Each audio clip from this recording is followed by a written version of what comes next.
Hello and good evening, everyone. We will allow just another minute or so for everyone to join the session. We'll begin very shortly. Thanks for being here.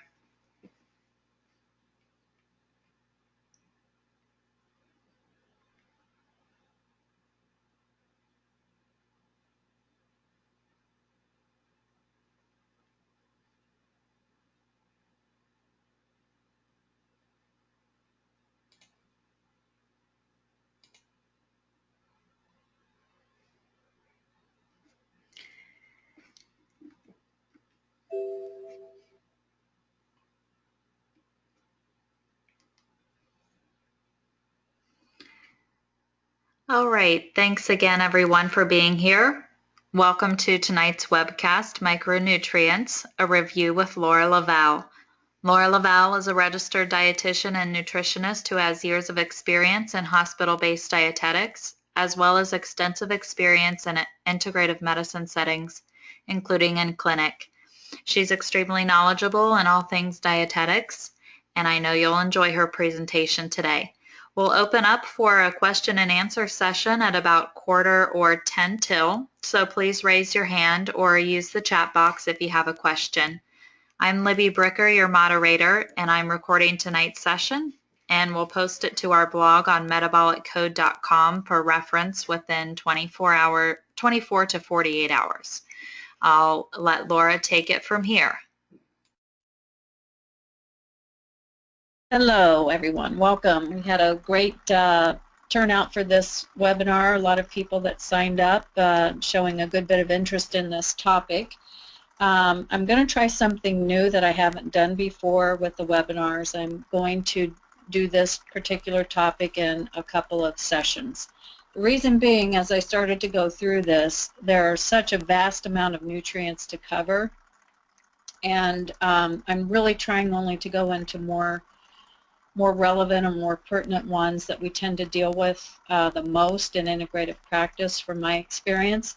So I'm really not even covering everything, but even with limiting down the numbers, it got to be rather long, and I'd rather be able to cover each nutrient in a little more depth than to breeze through and just barely skim the surface. So with that being said, let's move forward. Now, for those of you who have joined us, me in particular previously, you notice that what I do is I try to relate every topic that I cover back to the different areas that we focus on in Metabolic Code nutrition programs. So we're using Metabolic Code to figure out people's health issues and health problems, and to therefore build better health and to help people be able to better manage their weight, because that's the biggest crisis facing us in healthcare in the United States is the 2/3 of our population that are overweight and obese. So I've used a slide in each of my presentations and I highlight in the sort of light green font there to show, okay, well in this webinar I'm going to be dealing with insulin resistance and gut health, or perhaps sex hormone balance, something like that.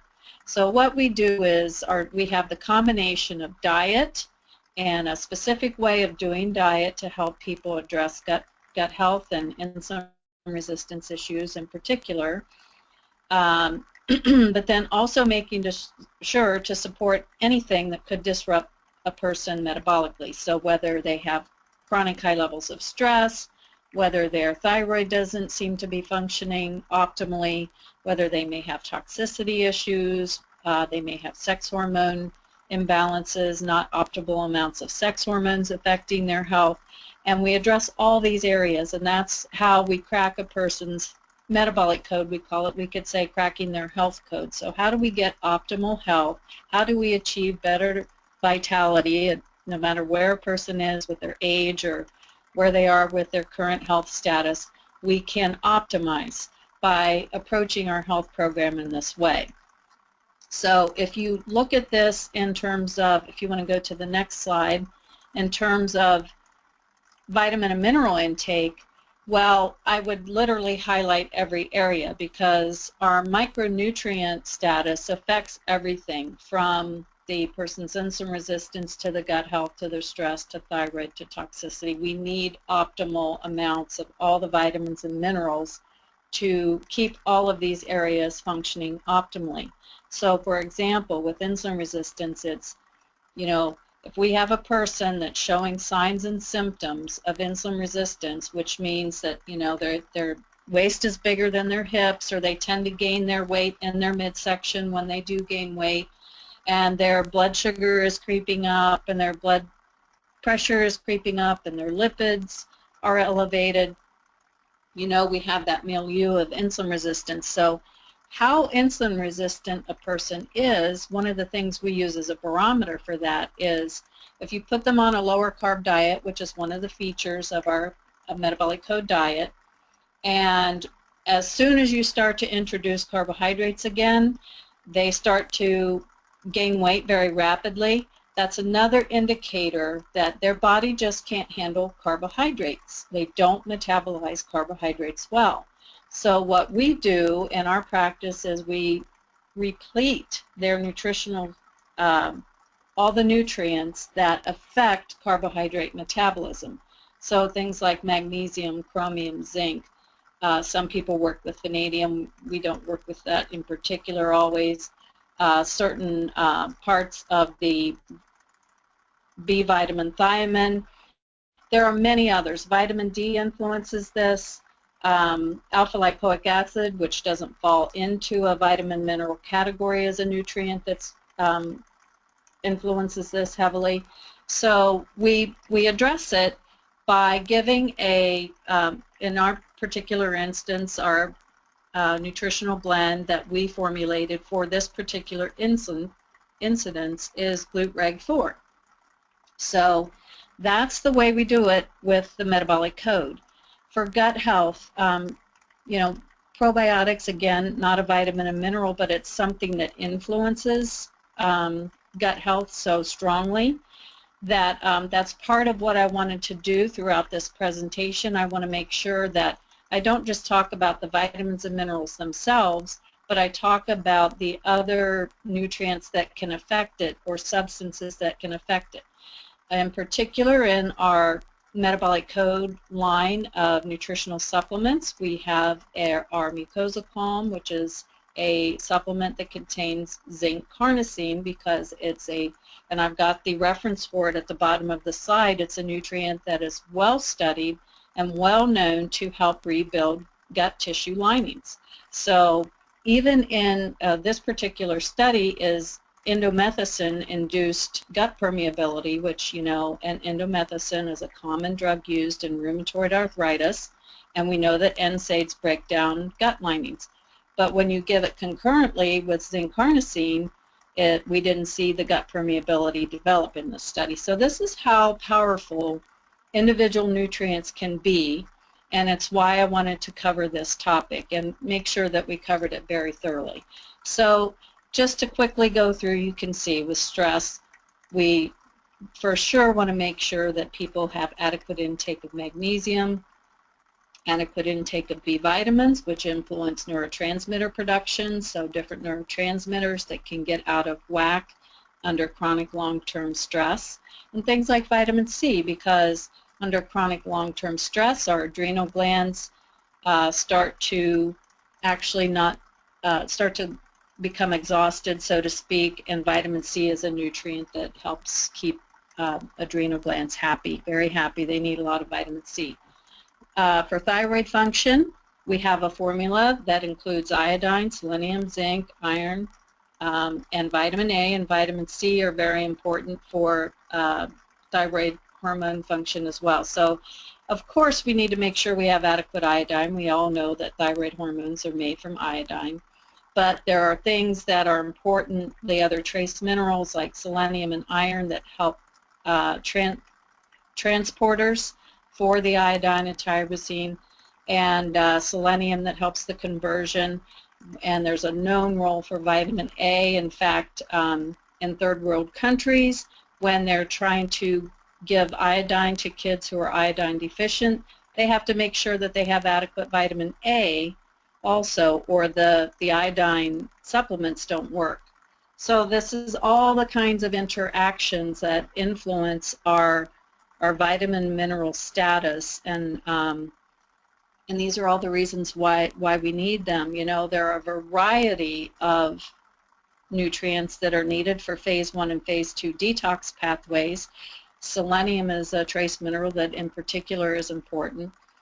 A lot of people don't realize that when we use sex hormones for people to balance certain areas of, important, sex hormone function, it can deplete magnesium somewhat. So we need to make sure that we get adequate magnesium in that instance. So this is why I wanted to cover this topic. There's a lot of interplay. So what we're going to attempt to do here is not only review different vitamins and minerals and their functions and what they do in the body. I'll talk a little bit about deficiency symptoms, and I'll tell you the reason, because even though we don't see a lot of out and out, nutrient deficiencies in terms of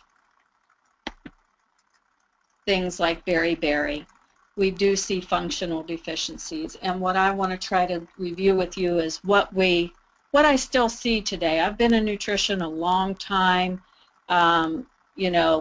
I know we don't have very many people going about with, frank deficiencies, but I do still see many people walking around with nutrient deficiencies, functional deficiencies. And, sometimes when you look up vitamin and mineral deficiencies, you read some of these strange symptoms and you think, where did that come from? So I just tell you what I see from my experience after so many years and what we see in our clinic after so many years of doing this. And of course we do need to be cognizant of toxicity issues. Not every nutrient is a concern with that, but we can have some things that we need to be aware of on this. And then, what are the recommended intakes? What are food sources? And then, like I say, I want to discuss these other issues that can influence micronutrient status, such as, things like we've got to have a healthy gut. If we don't have a healthy gut, we're not going to be able to absorb nutrients well at the different sites where they absorb, and other issues that come up.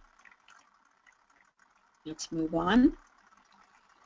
So, first thing that I would like to talk about is, let's go through this thing of, you hear it all the time, and as integrative practitioners, maybe each of you have developed your way of addressing and talking about this. Maybe you've been to other conferences where Jim or I have lectured, and so you sort of know a little bit of this by now. But the big question, do we really need to take supplements? Even for vitamin and minerals, let's say. Let's disregard these other metabolic issues where supplements can be so helpful. But to get the nutrients we need in terms of the vitamins and minerals and some other nutrients, do we really need to take supplements? So what I would like to say is that we definitely need to guard against this mentality that some people tend to want to have, that, hey, if I just take my supplements, it sort of gets me off the hook of trying to eat more healthfully. And of course, there are all sorts of reasons why that is wrong, and it primarily has to do with the fact that, regardless of the fact if you are eating enough to get plenty, avoid any deficiencies of vitamins and minerals, what the real issues have to do more with things like your macronutrient balance, not overdoing it on carbs, especially refined carbs, making sure you're getting in adequate protein and healthy fats and fiber. So there's so much more to it than that. But I want to look at, what I tell people. And this is that, you need to try to get the vast majority of your micronutrients from a good, healthy diet, by far. Because those are the most bioavailable forms of nutrients compared to supplements, and you're going to do better with absorption and balance by getting them in your foods.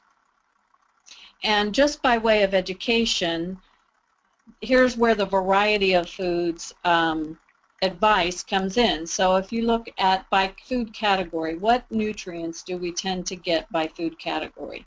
Of course, in our fruits, they're a big source of carbohydrates, the simple sugars, natural sugars.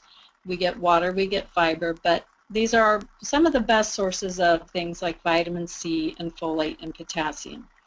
Vegetables are the same, non-starchy vegetables, except even though there are some carbohydrates in them, it's much less.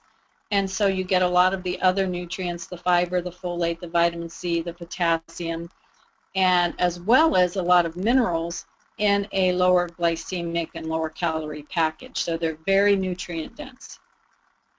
Grains, we get carbohydrates in the form of starch.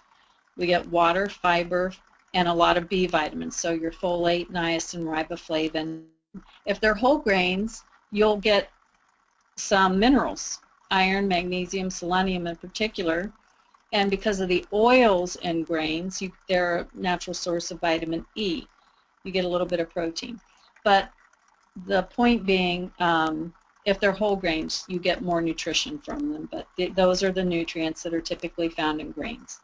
And of course, in our animal proteins, people think of it mainly as our source of protein, amino acids, and some essential fats. However, animal proteins are the only good absorbed source of vitamin B12. They also happen to be some of the best sources of other B vitamins like riboflavin. And again, we get a lot of good minerals from animal proteins. So we're not just getting amino acids with animal proteins. Our milks and cheese foods provide proteins, fats, and milk, the natural sugar, lactose, so that's why sugars are listed. But they're a source of calcium, and if they're fortified, you get vitamin A and D and riboflavin. But there's some important facts I'll share a little later on about milk and cheese and how they can help our nutritional status.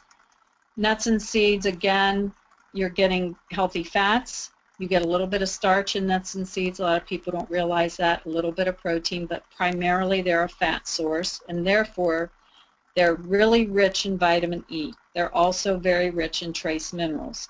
And then we have different miscellaneous foods, things like avocado, olives, which again are natural high-fat, healthy fat foods. But then you have miscellaneous foods like mushrooms, which happen to be a particularly good source of potassium and other minerals, and actually vitamin D.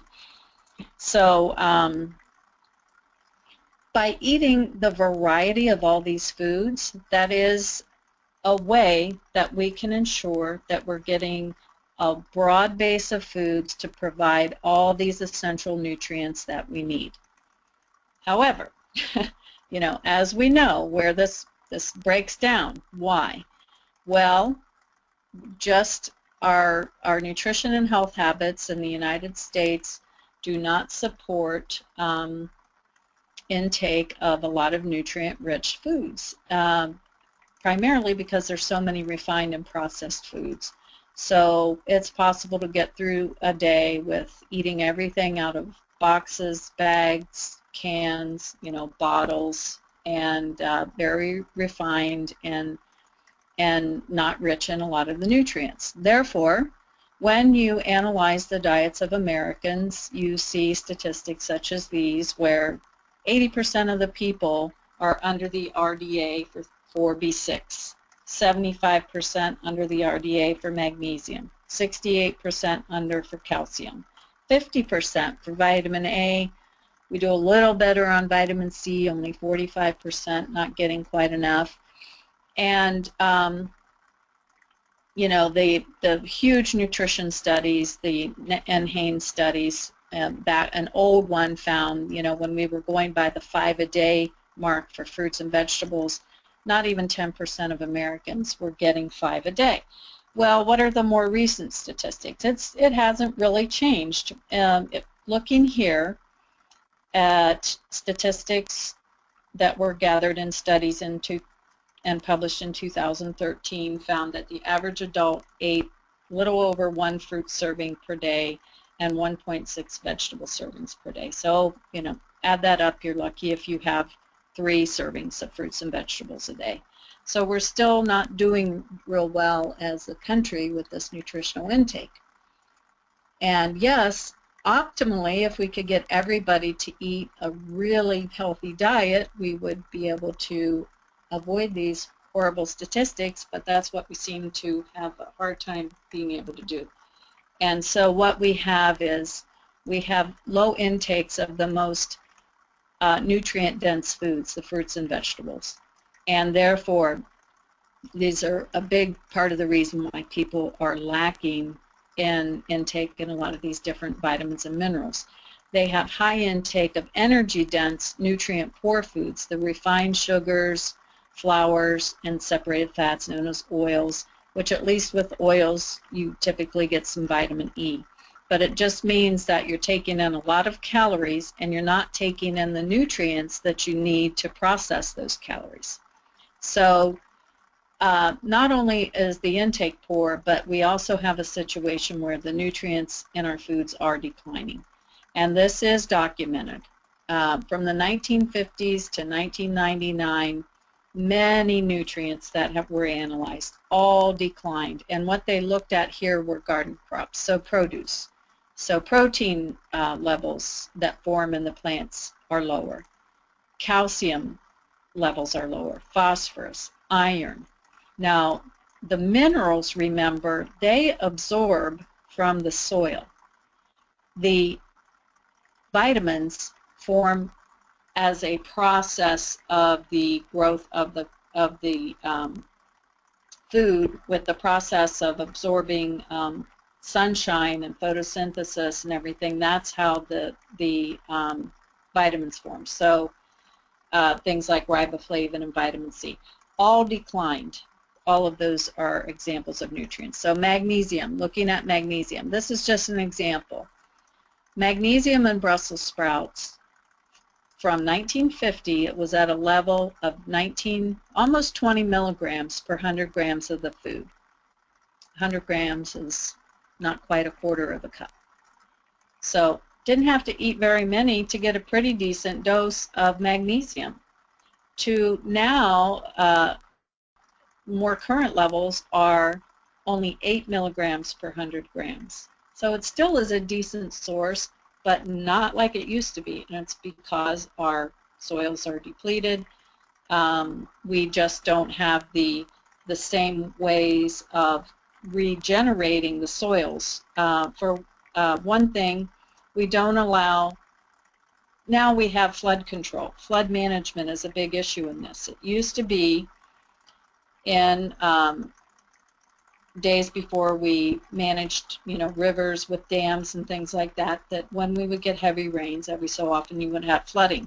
And what would happen is the organic matter would wash back up onto the fields out of the river. It would get carried up in the water, and that actually was a way of repleting the soils. And then also using more manure and organic matter for ways of fertilizing soil, whereas now it's just chemically done. And unfortunately, in some of those chemical complexes, while the nutrients might be in the fertilizers, some of the problems that they find is that they actually kind of get locked into the soil and they can't get, therefore, absorbed up into the plant. So those are some of the issues. Another thing of the issue, thing that affects this, is that we go for high yield crops today. So in other words, let's say I plant a tomato plant, and just as an example, in years past, maybe one tomato plant might give us 20 tomatoes. Now we're looking for that tomato plant to give us 30 or 40 tomatoes in one plant, absorbing nutrients from that same bit of soil, and those nutrients get spread out to more food. So each food contains less of the nutrients. So these are issues that could be impacting this decline.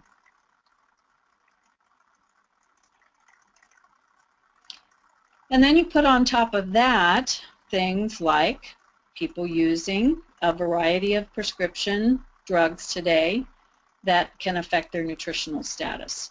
So you have people using aspirin to help control their heart disease risk.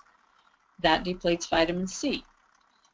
People that need to use oral contraceptives, again, indomethacin, the anti-inflammatory NSAID, it depletes vitamin C.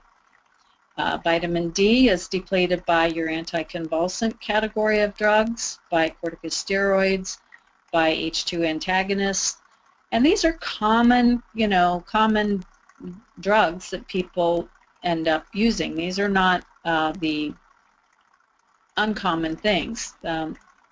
Vitamin K gets depleted by antibiotics and laxatives. B6, you tend to deplete B6 when people need to be on estrogens. Diuretics, hydralazine. So you can read through the rest of these depletions that occur, but the point being, when people need to use prescription drugs, and not necessarily for an illness, but like in the case of oral contraceptives, antibiotics, you just occasionally may need one. You've got to watch out for your micronutrient status. So this is another thing that influences our micronutrient status. So this is another reason why we may see that people develop deficiency problems. Okay. Just to clarify some of the nomenclature that you see with vitamins and minerals, we're all most used to the RDA, the recommended daily amount of a nutrient. And this was established in 1941 by the National Academy of Sciences. And you'd see the year, 1941. Basically, a lot of the vitamins weren't even discovered until the early 1900s.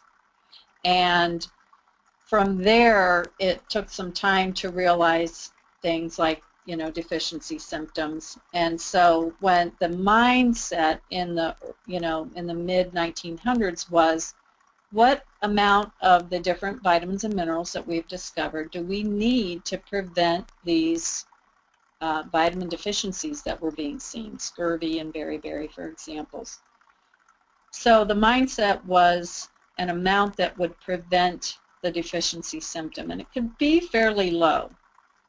So as time has gone on, what has happened is that the Food and Nutrition Board, this is regulated and studied and addressed now by the Food and Nutrition Board, which is part of the Institute of Medicine.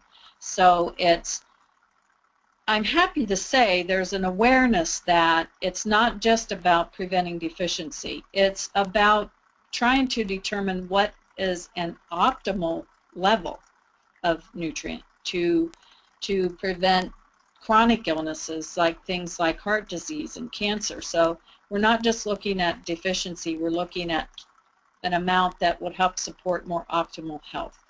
Within the dietary reference intakes, they publish, and they update these every so many years now, they publish these 4 values: the estimated average requirement, the RDA, still again, the recommended daily amount, the AI, what would be considered adequate intake. So that's kind of like the old RDA, which is what would be enough to prevent a deficiency. And what is the upper limit? Sometimes you'll see tolerable upper limit. So what would be too much? And those 4 values make up the DRIs.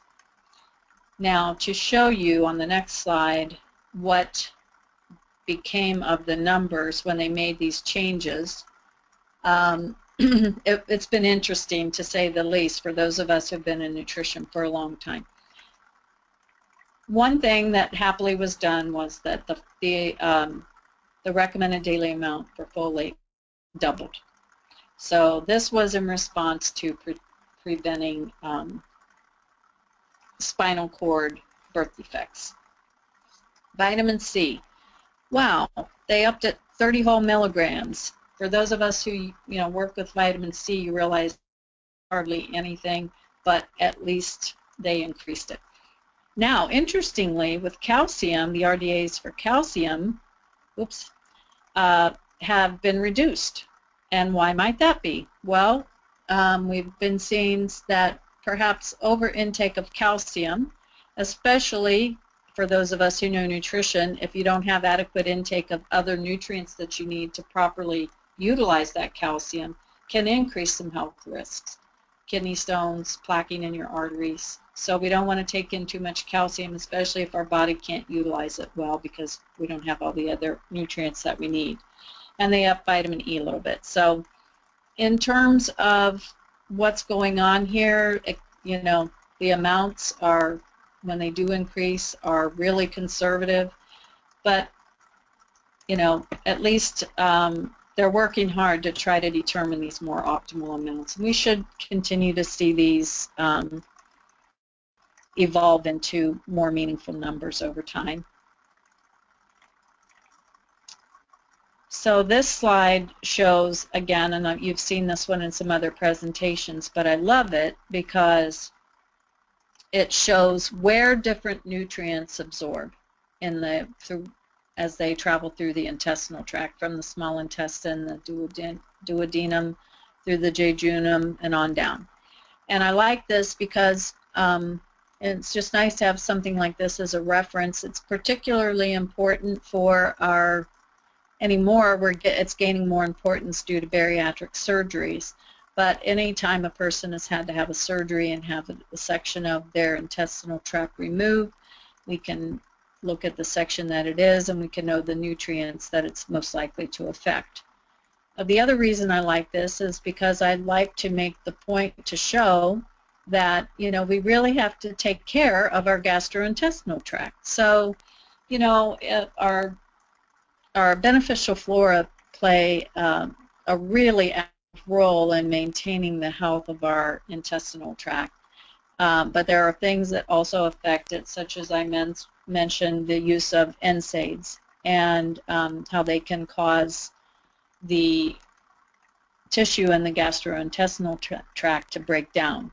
So if I see someone come in who has a history of they've had to be on quite a few antibiotics, and they you know, they've overused NSAIDs for whatever problem, chronic, you know, pain of some sort or headaches, I'm going to suspect that I'm going to see more micronutrient issues in that person.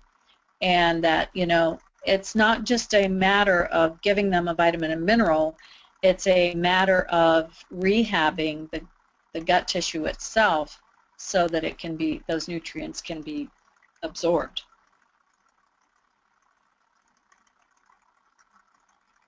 So what we're going to go through primarily tonight, with the time that we have left, are the fat-soluble vitamins.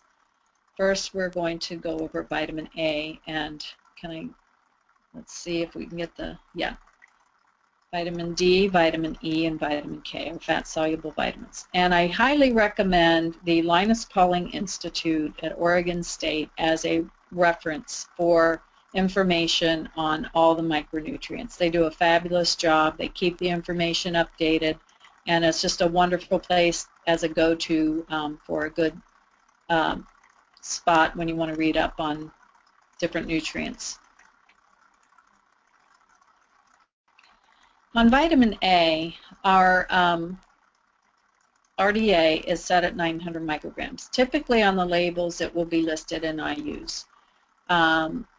Very inconveniently, the DRIs are typically listed out in micrograms to try to standardize, but then you have to know how to convert them into IUs depending on, you know, if that's what they use on the label. To make it really confusing with vitamin A, they list out things in terms of retinol activity equivalents. That's because for vitamin A, you can get it from retinol itself, which is the formed complete molecule of vitamin A. Retinol is found in animal sources, but you can also get vitamin A formed in the body by converting carotenoids of different types into vitamin A. So the body will take beta-carotene, alpha-carotene, and it will convert them into vitamin A. And nicely, the the Food Nutrition Board gives us some information on that. It takes about 12 micrograms of beta-carotene and 24 of alpha-carotene to get converted into the equivalent of 1 microgram of retinol. So 1 retinol activity equivalent. So I like that comparison. So you can see, well, you have to eat a lot of the carotenoids to equal a little bit that you get from an animal food. But what does vitamin A do? It plays a really big role in immunity. And it's kind of pertinent for today because vitamin A in particular helps to confer immunity against measles. So yeah, parents are wondering, should we vaccinate? Is there anything I could do? Well, one of the things you can do is make sure that your child has good vitamin A status. So it's really important for lymphocyte differentiation and for T lymphocyte activation. Another thing with vitamin A, it's an actual structural component of any epithelial cell that gets made in the body. So epithelial cells are our lining cells, like our skin and our mucous membranes and our gastrointestinal tract and our nasal passages, all made from epithelial cells. We also need vitamin A for our retinal pigments and therefore our vision, and in particular our night vision. But vitamin A plays a role in genetic expression. It also helps our, take our stem cells and help them to know how to differentiate into different cells in the body, healthy cells. You also, oddly, you wouldn't think of this, but you need vitamin A to be able to mobilize iron, like stores of iron in your body, say in the liver or various places, and get them into red blood cells. So it's got a wide variety of functions in the body.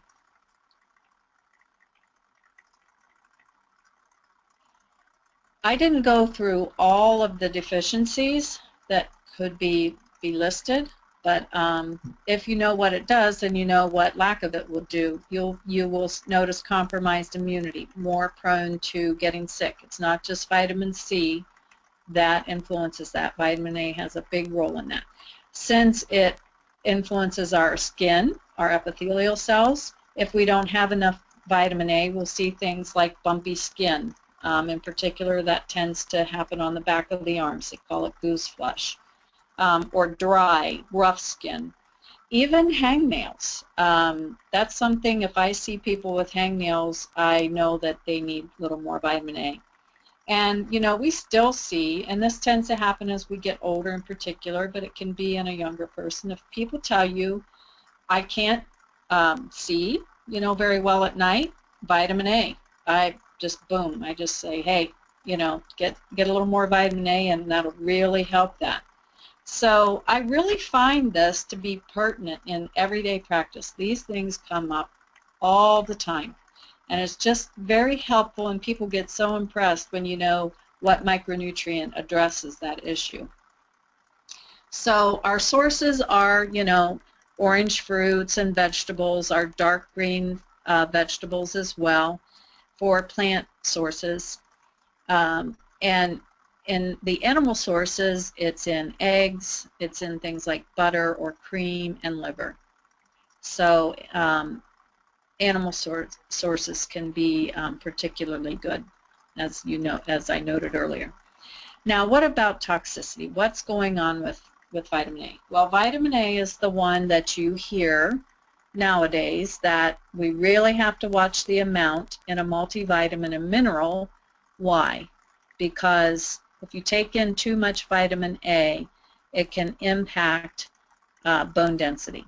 And there are a couple of theories for why too much vitamin A might do that, but the one that I think makes the most sense is the fact that, and this introduces this idea that one fat-soluble vitamin intake really affects another.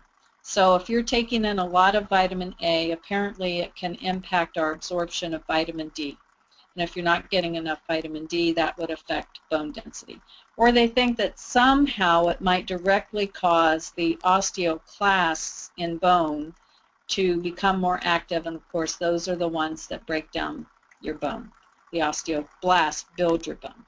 So if vitamin A somehow triggers osteoclast, but it is seen, and 5,000 IUs is the amount that was found to cause bone loss in older adults, not necessarily in a younger healthy person, but in older adults. So we do need to watch for toxicity of vitamin A, but what I feel where this will go is that it won't be so much that we shouldn't take in very much vitamin A. We should limit the amount. What it will come down to is we need to make sure we take in really good, adequate amounts of all the fat-soluble vitamins, and in that way we will prevent toxicity symptoms while making sure that we have optimal amounts of the nutrients for our health.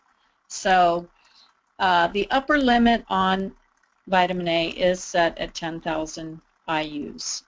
Try not to exceed 10,000 IUs, although 5,000 is the amount that can potentially cause bone loss in older adults. So what you're seeing right now is a trend toward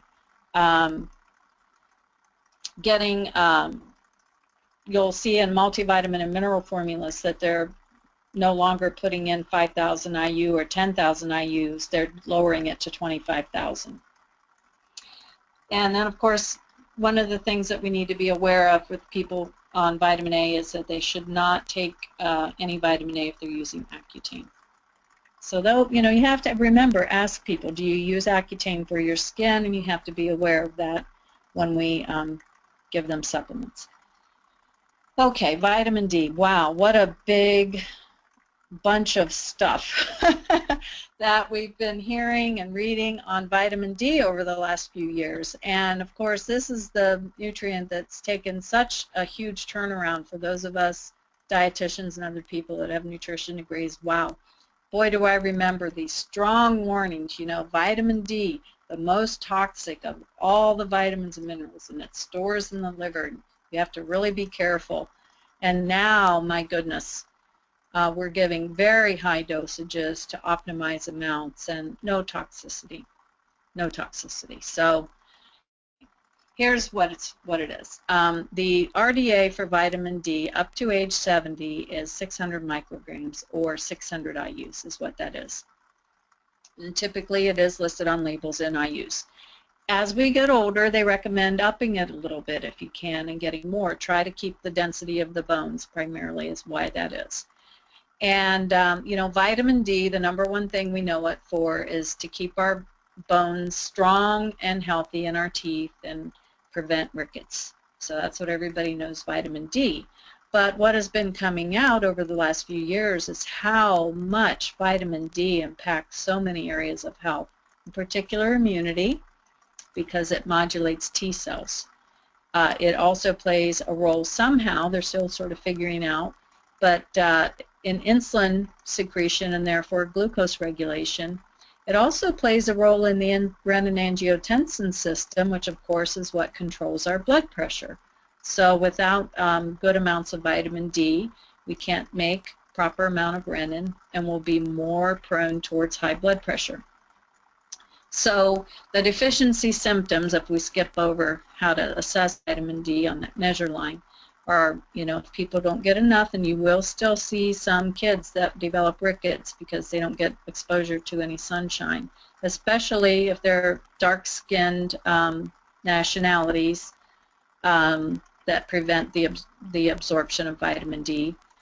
And so you see a lot of bone-related deficiency symptoms, the osteoporosis, osteomalacia, but we also know that if we don't get enough vitamin D, it could make us more prone towards the development of cancer, towards the development of autoimmune conditions, towards diabetes, high blood pressure, and a real common symptom that I don't think we screen quite enough for, and you will see this a lot, is just this tendency in a person toward muscle weakness or muscle pain. They just don't feel strong, they feel weak, or they have more muscle pain than you would think they should. And it's not all from fibromyalgia. Sometimes it can be simple vitamin D. So how do we assess vitamin D? We measure it in serum, the 25-hydroxy vitamin D form, the 25OH. And what is considered enough? Okay, this is where we have a lot of controversy. The Institute of Medicine, which is what guides the DRIs, the RDAs, says that if you have less than or equal to 12 nanograms per milliliter, that is not enough. That's insufficient amount. That's deficient amount, I mean. If you have 12 to 19, that's insufficient amount, so it's low, but it's not deficiency level. However, the U.S. Endocrine Society says we should be raising this. They feel that anything less than or equal to 20 nanograms is deficient, and 21 to 29 is insufficient, and sufficiency can be anywhere from 30 up to 100 nanograms per milliliter. So they're much more aggressive with what they feel that we need. Sources of vitamin D, yes, sunlight, best way to get it. However, you know, we are having more rates of skin cancer today. Our lack of ozone, I do think, is increasing risk from sun exposure for cancer. I know that, you know, you can also do the thought that, hey, if you get some sun and you get that good way of your body making vitamin D, it could decrease cancer risk. And there are some statistics floating around out there that say that people who get more sun actually have lowered rates of melanoma. So this is all what's getting fleshed out, you know, in the research. But in the meantime, you know, what do you tell people? Is it okay to have some sun exposure or not? Well, it only makes sense that if God designed us to, one of the best ways to make this nutrients is with sun exposure. It should be something that should be okay for our health. Of course, this is an area where right now I just take the moderate stance, because you know, there are some pretty compelling statistics for increased exposure leading to more cancer. So who knows what it is, and in the meantime, I don't want people to take too many chances, so I recommend moderate sunlight. Deep water fish is one of the only natural food sources of vitamin D. Otherwise, it is in egg and it's in fortified milk. But the only natural food source is fish, and in particular, deep water fish. So what happens if people don't like fish? You know, you can get it from eggs, but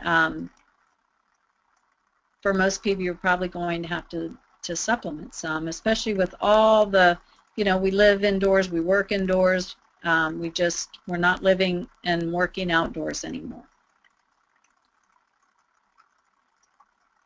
So again, a little more information on optimal levels. The National Academy of Science sets the 20 to 50 nanogram as an optimal level. And if you take 800 IUs per day and you take it with calcium, that's an amount that should help protect bone mineral density. That's a pretty conservative amount. There are statistics on the Linus Pauling site that say that if you take in for each 20 nanograms per milliliter, you reduce cancer risk 11%. So let's say if your level of vitamin D is 40 nanograms, you would have a 22% reduced risk of cancer. And that's how you can see where some people say go up to, you know, 100 even, and really reduce that risk. If you maintain even a level of 33, it's associated with a 50% reduced risk of colon cancer. And 40 nanograms is associated with a 50% lower risk of breast cancer. So, you know, vitamin D for cancer prevention is a big deal. You know, the studies are really, really strong. So, what do you do to replete vitamin D if you test and you see these very low levels? And I'll hold my hand up as a person who had a very low level. My level was 12 when I got it tested a few years ago. And that is typical for somebody who lives in a northern latitude. This is what was found in a study from Northern European country, that 76% of people tested had levels of 12 nanograms or less. And what they did in that study is that they repleted with the very high dosages. So I don't know if some of you out there do this. I find it to be really the most effective way to replete a very low level is to give these 25,000 IU prescription dosages, one dose a week for 6 to 8 weeks, and just get that level up. In this study, it found that that dosage increased levels by 12 points for 100,000 units given, so 25,000 IUs for 4 weeks, by 17 for 150,000 IUs, so it's the 25,000 given over 6 weeks, or 27. So that was 200,000 units given. So 25,000 IUs for 8 weeks, and it really gets those levels up. And then you can use the lower dosage forms like the 5,000 IU liquids to maintain, or whatever level the person needs. And you just know by retesting. So what about toxicity? What happens? Can you get too much vitamin D? Well, apparently what can happen is if, because vitamin D makes us promote calcium and absorb more calcium. So you can have more calcium floating around in your blood because of vitamin D. And what has been found is that if you continue with these very high dosages, the literature suggests 50,000 IUs is what it takes over a long time, that you could increase risk for coronary artery disease because all that calcium, it'll tend to cause plaque, or you could increase risk for things like kidney stones. So some people say, hey, they don't think it would take nearly that much to cause these problems, and so they've become more conservative with vitamin D. But according to our authorities at the National Institute of Health, toxicity is highly unlikely at 10,000 IUs per day or less. But regardless of that, they tried to be very conservative, so they set the upper limit at 4,000 IUs. And one thing I do want you to be aware of, I've had people come in who have things like sarcoidosis, hyperparathyroidism issues. I've never had anybody with tuberculosis, but these are conditions where you can't get vitamin D because that calcium, that hypercalcemia can cause it to, with sarcoidosis, it can accumulate in the lungs. So lymphoma is also one thing that is listed where you should not give vitamin D. That's actually controversial. Now there's studies that suggest vitamin D might help survival rates in lymphoma. So, what do you do? The person has to decide for themselves on that one. Typically, if their doctor recommends they avoid it, they will. Okay, still running a little long. So despite the fact that I wanted to keep this short, so let's get through vitamin E and vitamin K, and that'll wrap us up. Okay, vitamin E. The RDA is 15 milligrams or 22.5 IUs. Vitamin E is super important as an antioxidant. We need it to help protect our cell membranes from free radical damage. We need it to protect our LDL cholesterol. And, vitamin E just is, again, it's this interaction with other nutrients. It helps our utilization of vitamin K. So it plays a role in our platelet aggregation or blood clotting tendencies. It enhances vasodilation. So a real important heart health nutrient. And another thing that they see is that it's playing a role in immunity more than we once thought.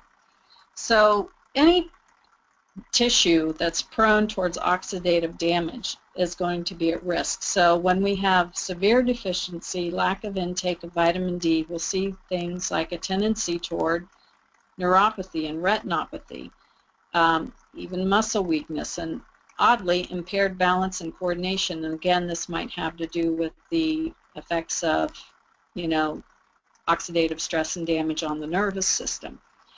But what we're really hearing more about today is make sure we get adequate vitamin E to help protect the health of our eyes, protect us against the retinopathy and macular degeneration, and to protect against oxidative damage to the lens of our eyes, so cataracts.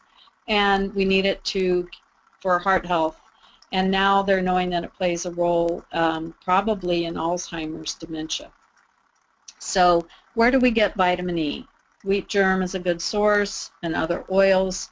What if people can't eat wheat? Well, lots of nuts and seeds. Nuts and seeds are a great source.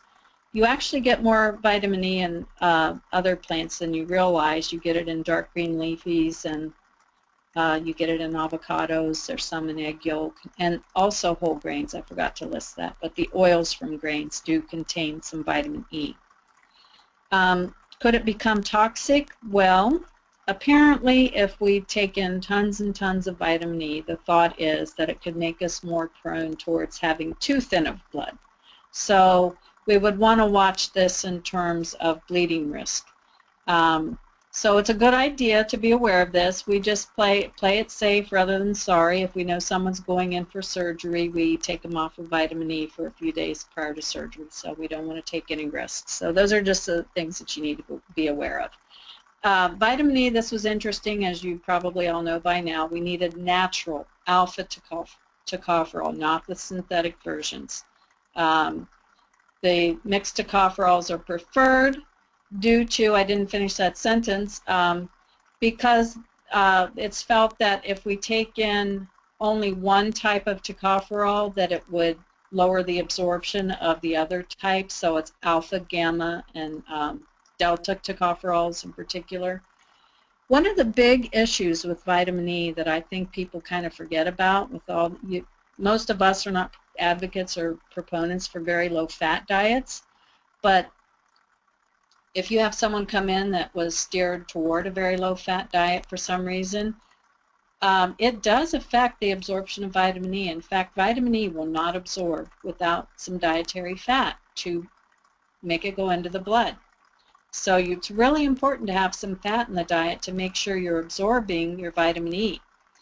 In terms of the supplement form, the vitamin E esters are considered to be better, because if you just do straight alpha tocopherol, it apparently is prone towards oxidation just from oxygen in the air.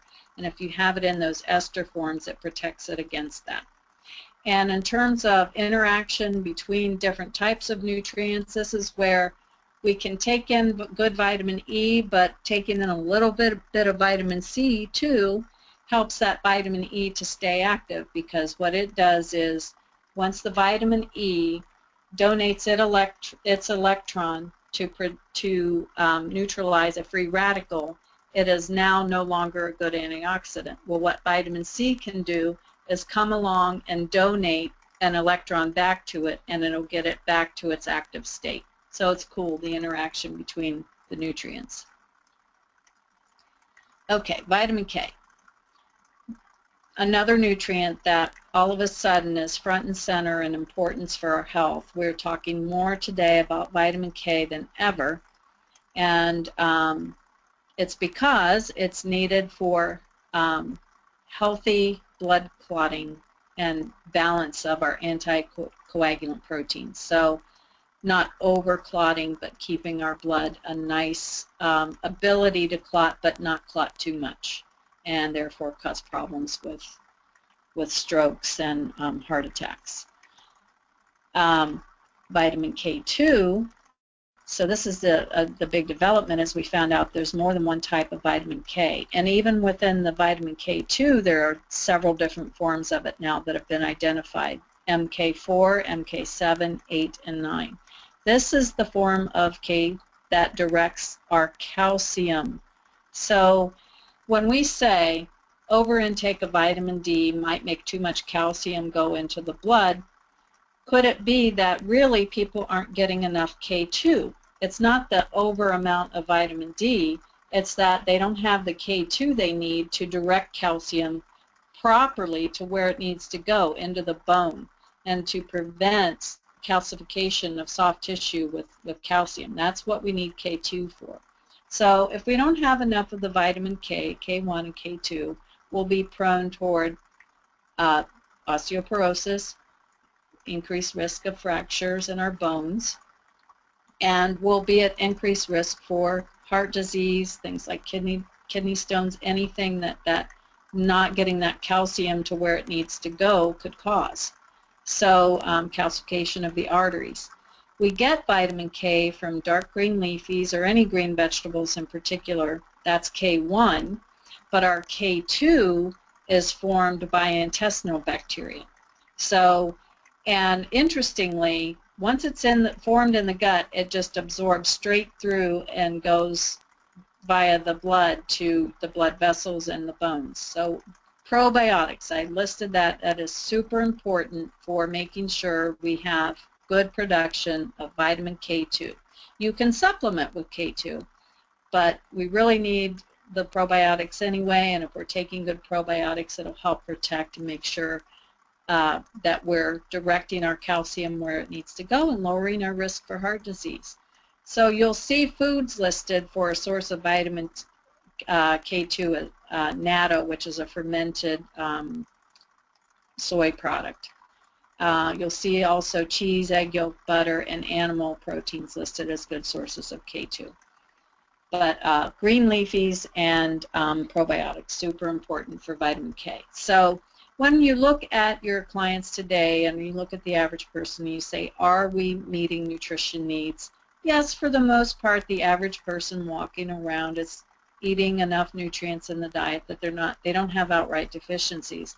But boy, we really need to look out for the chronic under-intake of super important nutrients to protect people, their health for the long term. So tonight I talked about our fat-soluble vitamins, and next week I'll talk about water-soluble vitamins and minerals. And, you know, so we can avoid this, the issues from chronic under-intake of these important nutrients. So the end result today is we have an over-intake of calories from all these refined foods, and we're just not getting the vitamins and minerals we need, and therefore this is all contributing to, you know, the high rates of chronic disease we see today. And I just like really making sure to watch out for these micronutrient issues in practice. It's so important. You know, vitamin D is an example of something that can make such a difference for a person's quality of life. I know it did for me. I definitely felt a difference in my feeling of strength in my body and in my immune system with vitamin D. So as a summary for our metabolic code diet, you know, we do the other things with the diet with low glycemic load and food allergy intolerance, and we do things like we have to preserve the gut health. But we certainly don't need to ignore, and we can enhance our practice and what we do for our clients by being aware of micronutrient issues and addressing them as necessary.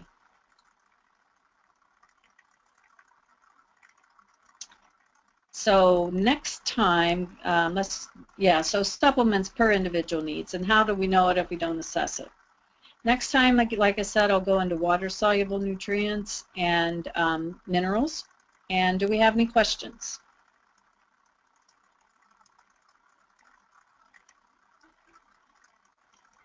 Not yet, we don't have any, but if you do have a minute to stick around, let me see if any come in. I will be happy to relay questions via email if you have to leave, Laura. I've got a couple minutes yet.